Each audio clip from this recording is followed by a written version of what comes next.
We're here with episode number 3. We got Coach Cedric Miller from Mase High School, head coach in the building. How you doing, Coach Ced? Doing good, man. Blessed to be here. Yes, sir. All right, so let's get into it. Let's first off, congratulations on the Coach of the Year award.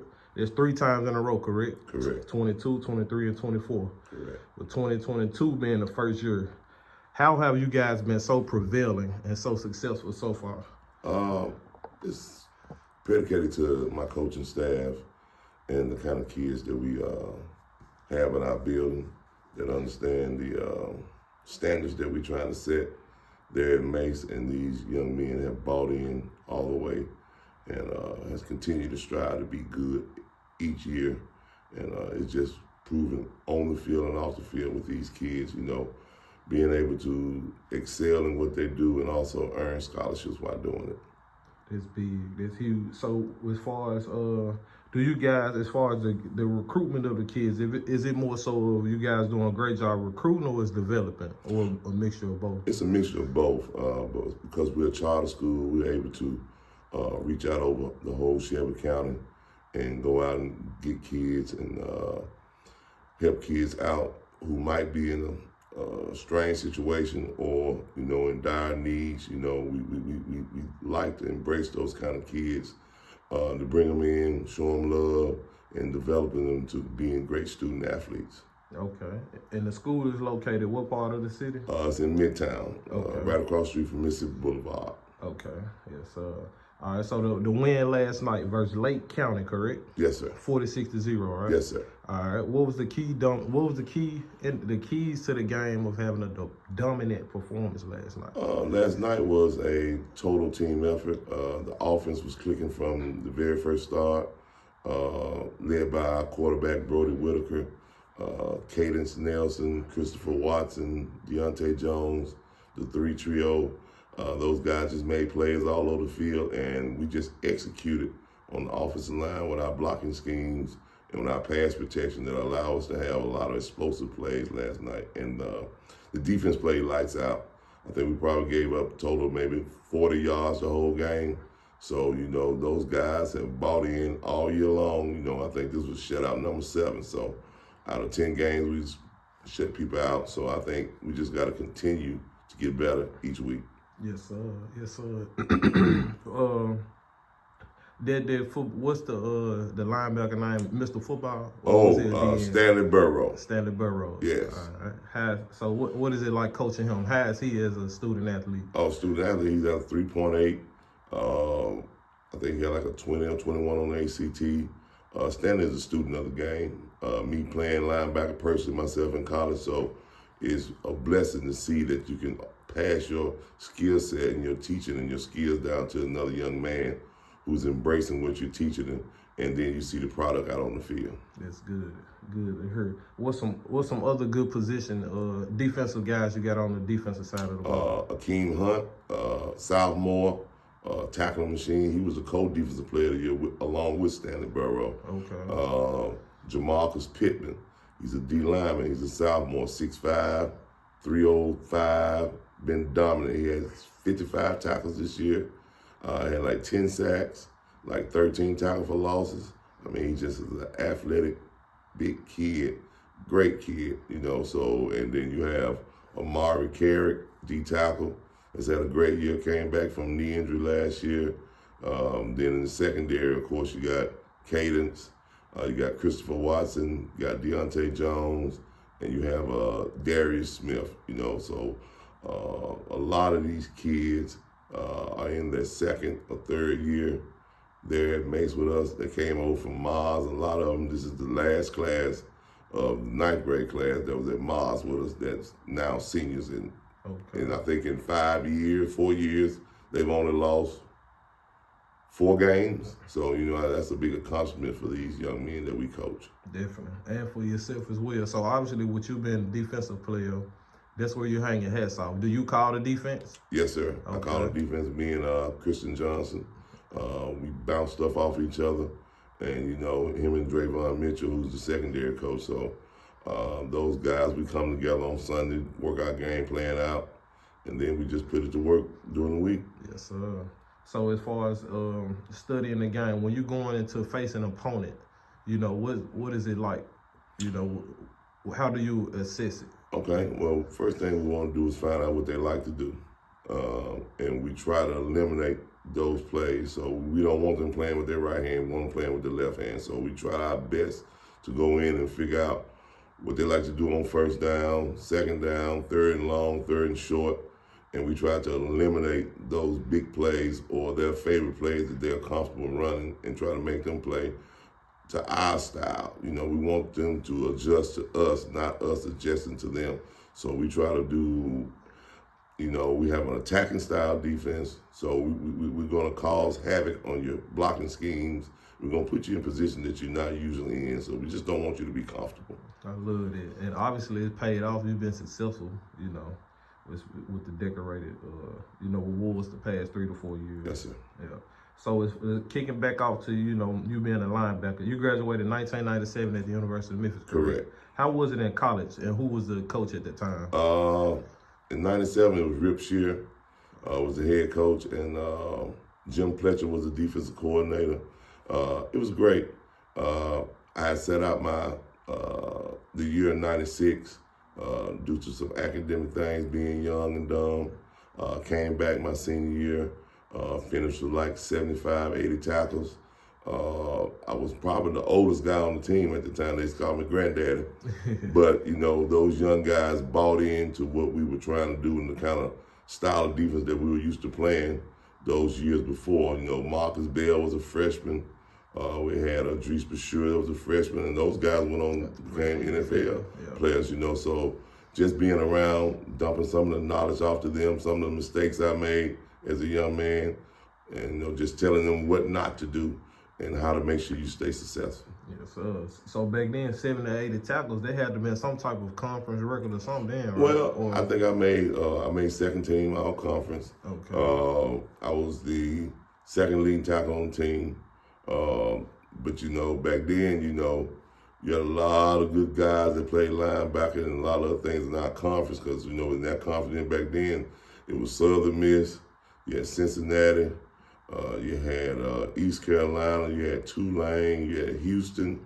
I mean, so you had some dominant people that was in the conference, you know. So just to be recognized in the breath of any of those people that I played against and played with is a blessing. That's a blessing. So you got any connections from college that you can still reach out to come, you know, give you some insight, to talk to the kids? Yeah, Reggie Howard.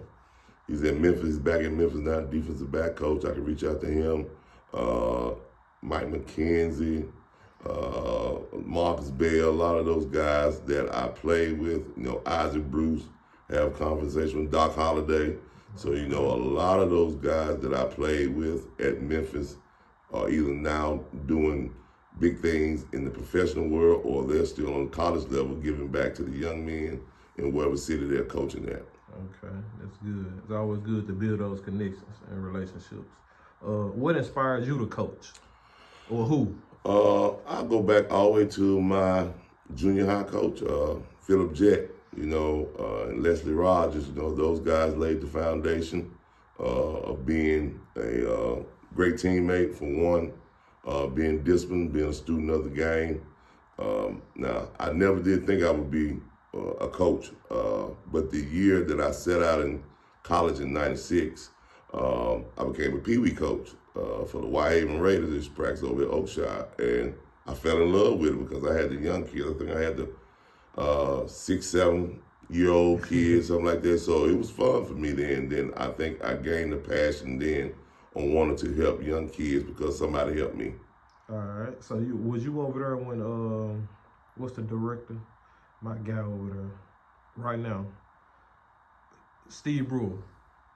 Was he there at the time? I don't remember. Okay. It was a light-skinned guy. I can't remember his name. Yeah. But you know, those guys welcomed me with open arms as being a young guy. I think I was 20, 21 when I started doing that. Yeah, and they kicked it off since then. Correct. Okay. Who are some mentor coaches that you still look up to today and had a relationship to or can reach out for, you know? Advice. Ike White, he was my high school coach at Fairleigh. Me and Ramon Slocum still talk a lot. Me and Roger Salisbury bounce stuff off each other. There are guys there in other parts of the state that I can call. Sometimes I call Wayne Randall, used to be at East, bounce stuff off of him, or I call guys like Shane Jacobs over at Peabody, who's won several state championships, or I can call Kevin Creasy at Oakland, who's won, plenty of championships at Oakland High School in Murfreesboro, and, just build those relationships all across the state, because you never know, one day you might need a favor, or you just might need to talk to somebody, Exactly. get some ideas. It's always about learning and evolving in this game of football. Definitely. Yes, sir. So going back to, we're bouncing back after the Pee Wee with the Raiders. What was the first, like the true coaching gig after that? After I graduated in '97, my principal, Harry Durham, and Wayne Wheaton, who's the athletic director at MCS at the time, once I graduated, made a phone call, went over to Wooddale to interview with Bob Archer, who was the principal at the time, and, they gave me a position to teach world geography in 1998, and Raymond Duke was the head coach, and I sat down with Raymond Duke, and he told me this. He said, "Look, son," he said, "I'm at the end of my line." He said, "I don't know if I'm gonna leave tomorrow, next week, next month, but I need somebody that's gonna be able to come in and help this program and lead this program." So by having that conversation with him, I was the defense coordinator for the first year, and they hired me in January of '99 to be the head coach. I was 23 years old when I first got the head coaching job at Wooddale. Man, look at that. And how long were you at Wooddale? I was at Wooddale from 98 to 2007.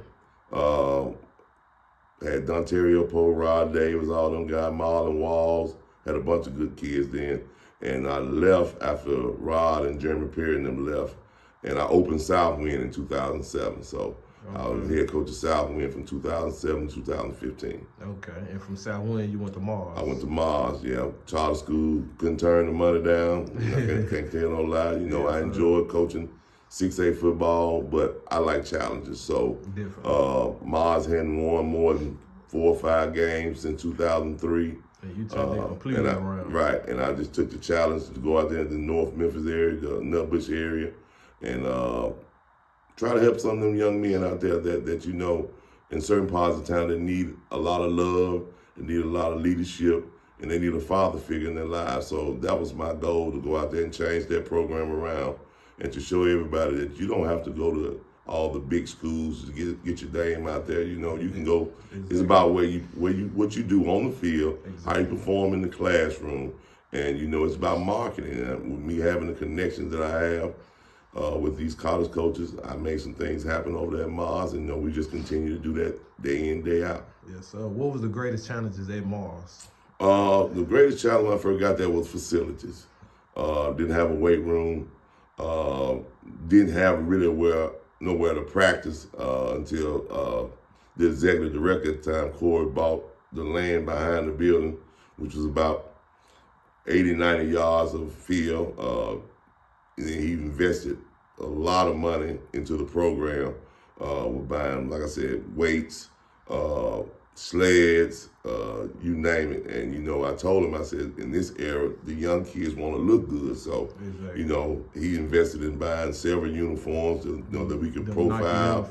Right, to attract the young kids and let them know, you're just not your average charter school, So those were some of the big challenges that we accomplished over there at Mars. Okay. Now going back into the coaching stint at Southwind, you started in 07. If I'm not mistaken, from 2010 to 2014, you coached Cedric Deshaun Miller II. Is correct? Yes, sir. Deep dive into that stint with coaching your son, and how was the experience? It was a great experience. Him being a hard worker. Sometimes it's hard to coach your son. Because I've seen it. Graduated from Fairleigh when Sylvester Ford had to coach his son at Fairleigh. I was on that team. We won state in '93. So I took some of the points that I see Coach Ford use, and I used it in my coaching style. And when I started coaching my son, now I was hard on him, but once we left the practice field, it was back being father-son, But other than that, He went on to have a successful career at Southwind in football and track, and earned him a scholarship to go to Missouri State. So it was a joy. I've been able to coach all 4 of my sons, so that's been a blessing. And all 4 of them received scholarships. And I just try to give people the blueprint on how to get to where you want to go. You use football as a byproduct of being a student athlete to earn you a scholarship so you can get your free education that you can lean on for the rest of your life. Exactly. Now, Coach Prime and Shador Sanders and Shiloh Sanders, give me your take on that in Colorado. That's beautiful, to see the father and son relationships. He's hard on them too, because he has high expectations. He has great standards that he wants them to meet, and he pulls no punches with them. And that's what I see in that group with Shador, Dion, and Shiloh. You can't beat it. There's a bond that some people don't understand. If you've never been in those shoes, you wouldn't understand sometimes how coaches' sons react to the dad and how the dad reacts to the sons. So, it's just a blessing to see that type of relationship put on the big screen in front of everybody to see. Exactly. Yes. All right. So with all the accomplishments, Coach, so far that you've received, and for how long you've been coaching? 27 years. What is it that keep you going? What motivates you? What do you want out of coaching right now? My biggest thing, what keeps me going, is seeing these kids in these some of these low impoverished areas go to school for free. Yes, sir. That's my goal. That's what wakes me up every morning when I see kids who were, kind of down in the dumps. Sometimes their home situation not the best. But when we can see them, they come to practice, when they come to school, you speak to them, give them a hug, and you love on them. You see the smile on the face. And, when they graduate and they come back and tell you, Coach, thank you, that's the biggest thing I could ever wish for, because money can't buy the happiness that you see in those young men's eyes when they know they've made it from where they came from, and now they're being successful in the field of life. Exactly. I love it. So it might be a similar answer. The next question: What has been your greatest accomplishments as a coach so far?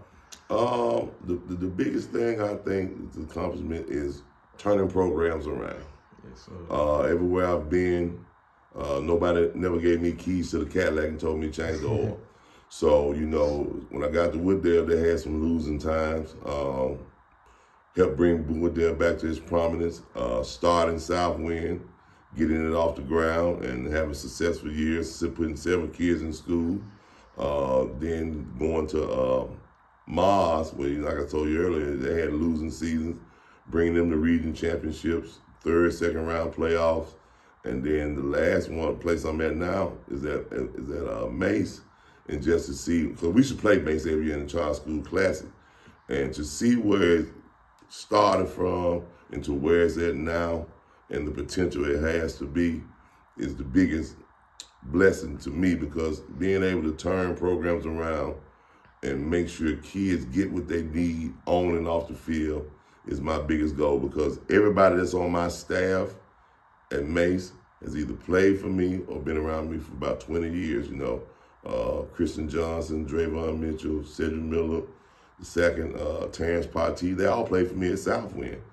And Carlos Berry has been with me since I was at Wooddale, so 20 plus years of relationships, helps bridge the gap with this young group of kids. And these young men are going to be great young coaches in the future. Whenever I decide I'm going to retire, if I'm still in Mase, it'll be left in great hands, because those guys do a great job every day helping these young men on and off the field and developing their skill set. That's big. So the same coaches you have now, they was with you when you first started back then? At Mase. At Mase. Yeah, when all of them graduated out of high school, in college. They came to Mase. They came back, I offered them a job, they took the job, and they hit the ground running.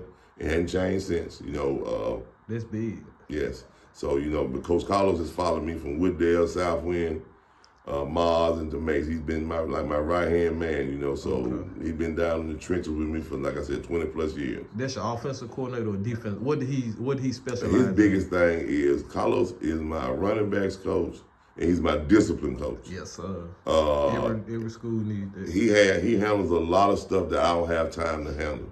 With me having to Make sure I'm getting all the film, getting stuff together, making sure you're doing head coach stuff. Exactly. Sometimes people don't understand that. It's more than just calling plays being a head coach. You have to deal with parents. You have to deal with the administration. You have to deal with the media, So Carlos does a lot of things like organizing practice schedules, making sure kids are in class.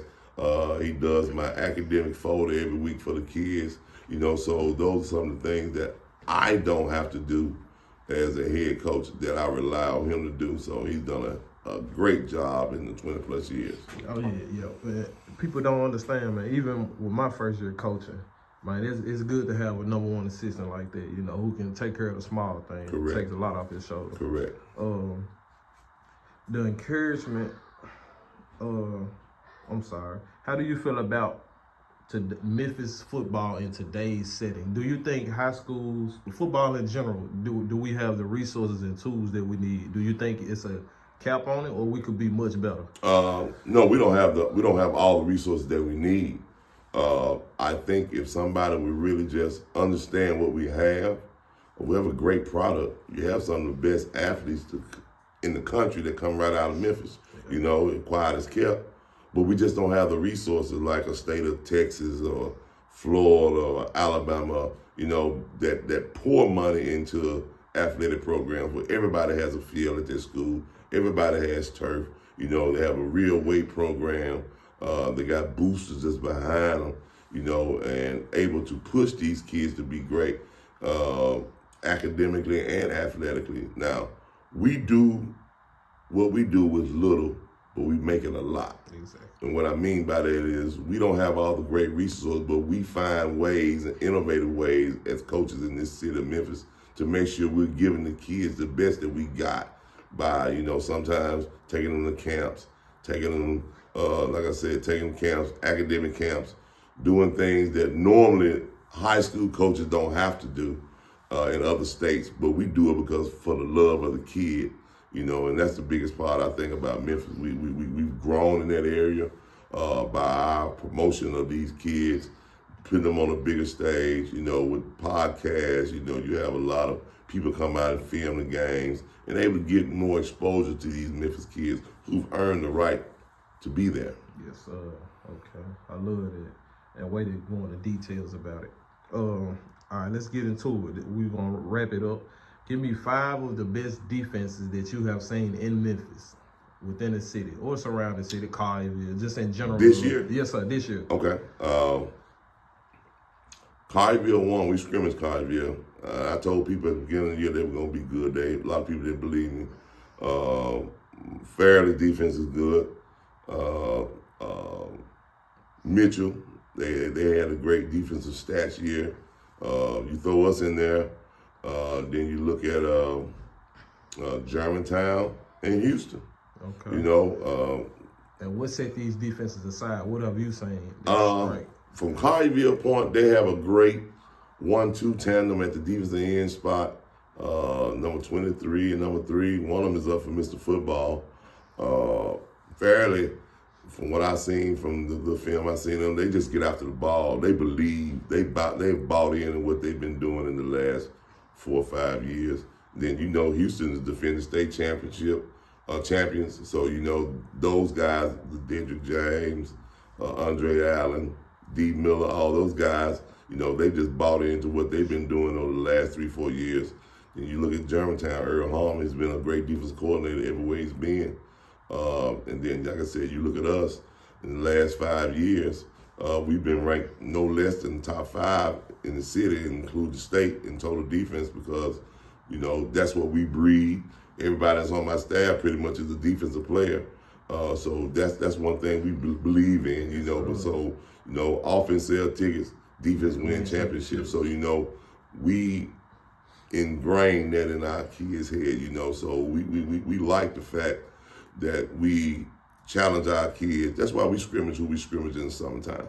We don't scrimmage no 1A, 2A teams in the summertime. We don't want to get a false sense of hope. So that's why we go out and scrimmage the Colliervilles, the South Winds, the Los Angeles in the preseason to get a gauge on what we can do or how we're going to feel when it's playoff time here in the city, in the state of Tennessee. Yes, I love that. And obviously, your playing style back in college and in your younger days has transitioned into your coaching style. Correct. Okay. You know, when I first got to Memphis in '93, it was Memphis State then. They had just came off a great year of being ranked, I want to say either top 10, top 5 in total defense. So when I got there, the defense coordinator, then Tim Rose, you know, energetic guy, believed in his kids, was a player's coach, will run through a brick wall for you. So you would reciprocate that. So I try my best to be honest and fair to these kids, hard, but tough love. But at the same time, we're going to have fun doing what we love to get what we need to get accomplished. But those traits have evolved over the years due to me being a seasoned veteran coach. And you see it in my assistants. Some days I might not make it to the practice field on time. But I come out, they doing drill, doing everything. I can hear it, I can see it. And when we come together as a team, what I know I've been taught and what I know I've taught them, I see it on the practice field and I see it in the game. So, you know, that style of coaching allows young men to be themselves and individuals within the frame of our scheme. Yes, sir. Yes, sir. I got 2 more, then I'm going to let you No problem. So, right now, we have a lot of Shelby County schools and surrounding, including the municipal schools in the playoffs, entering the second round of the Correct. playoffs. This big. How you feel about that? What's your take on it? I love it. I love it. Anybody that's representing Memphis, I love it because, you know, sometimes we get a bad rep about not being able to be successful in the playoffs. You know, you might have 1 or 2 schools that represent us, but to see 10-plus teams still in the second round, still playing, speaks volume about what kind of football we're playing down here now. You got a lot of great coaches who come from a lot of great coaching trees. You know, Solberry has several kids that played for him are now coaches that have branched out into different areas and being successful in what they do. So, you know, that's a big, big improvement, and it's also a big accomplishment for the city of Memphis to see so many teams advance in the playoffs and continue to put on for the city of Memphis. Most definitely. All right, Coach. Y'all got South Fulton next round, right? Yes, sir. Where's they going? It's in It'll be at Crump Stadium. Crump Stadium, 7 p.m. What's the date? Next Friday? November 15th. Yes, sir. All right. What's the keys to that game? What y'all, who South Fulton is a team that likes to spread the ball around. They pretty much brought everybody back from last year. They're gonna come out and fight and play hard. You know, I give the coach that credit, but I don't think they're gonna be able to match the physicality and the speed that they don't see every week playing us. Yes, sir. As long as we execute our game plan that we plan on doing, I don't know how they're gonna play us this week. I know this past week, Lake County came out with 8 in the box because they had seen the film from last week when we played Middle College, but we spread them out. And you know, we that's the thing with us. We can run it or throw it. We're a balanced team, and you know we're going to continue to practice that way. And we'll game plan once I get the film from Westwood, and once I get the film from South Fulton, and once we trade film. We got practice tomorrow from 2 to 4. That's when we sit down and game plan, brainstorm, put it all on the board, see what they like to do, and see how we can attack them. And I look forward to being a great game next Friday at Crump Stadium when South Fulton comes to town. Okay. Appreciate you, Coach Cedric Miller. Thank you. Mase football head coach. Thanks for coming. Yes, sir. Thank you for having me. Yes, sir.